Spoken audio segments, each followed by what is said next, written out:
ఈ ఒక రకంగా యుద్ధ క్షేత్రాన్ని తలపిస్తా ఉందండి. మనం ఒక్కొక్క పార్టీ వాళ్ళ హామీలు గాని, వాళ్ళ పెర్ఫార్మన్స్, వాళ్ళకున్న అవకాశాలను బట్టి ఆలోచిస్తే మొదటగా బీజేపీ. బీజేపీ మొదట్లో దాదాపు ఒక సంవత్సరం, సంవత్సరన్నర క్రితం దూసుకొచ్చినట్టుగా అధికార పార్టీతోటి ఢీ అంటే ఢీ కొట్టే విధంగా కనిపించిందండి.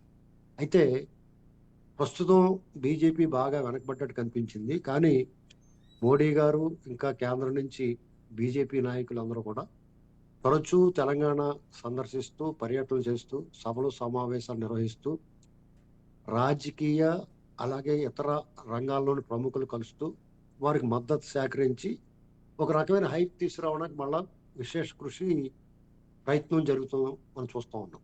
అయితే బీజేపీకి ప్రధానంగా బండి సంజయ్ గారు అధ్యక్షుడిగా ఉన్నప్పుడు, రాష్ట్ర శాఖ అధ్యక్షుడిగా ఉన్నప్పుడు, ఒక రకంగా మంచి హైప్ వచ్చింది పార్టీకి. ఆయన దూకుడుగా అవసరం లేకపోయినా ఆయన దూకుడుగా మాట్లాడుతూ ఉండేవారు. అధికార పక్షం మీద తీవ్ర విమర్శలు చేసేవాడు. ఒక రకంగా కఠిన పదజాలం, పరుష పదజాలం గూడా వాడేవాడాయన.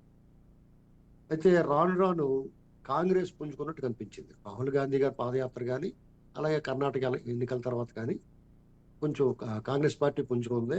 ప్రజల్లో ఒక రకమైన భావం ఏం ఏర్పడిందంటే, బీజేపీ, బీఆర్ఎస్ ఒకటేనేమో అనిపించింది. కారణం దానికి అనేక కారణాలున్నాయి. నిజమైన ఒట్టిదైనా ఆహ్, కిషన్ రెడ్డి గారు మరి తిరిగి అధ్యక్షుడవ్వటం, బండి సంజయ్ గారిని మార్చడం ఇలాంటి కొన్ని కారణాలున్నాయి. అయితే మొన్న ఈ వారంలో జరిగిన సమావేశాల్లో మోడీ గారు 2 సభలు నిర్వహించారు.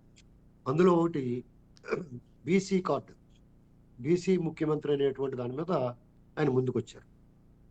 అయితే ఆ హామీకి గాని, ఆ సభ ఉద్దేశ్యం గాని పలచన పడడానికి కారణం ఏంటంటే దాదాపు 10 సంవత్సరాల క్రితమే అంటే తెలంగాణ ఏర్పడిన మొట్టమొదటి ఎన్నికల్లో 2014లోనే తెలుగుదేశం పార్టీ, బీజేపీ ఉమ్మడిగా ఎన్‌డీఏ పక్షాన పోటీ చేశాయి.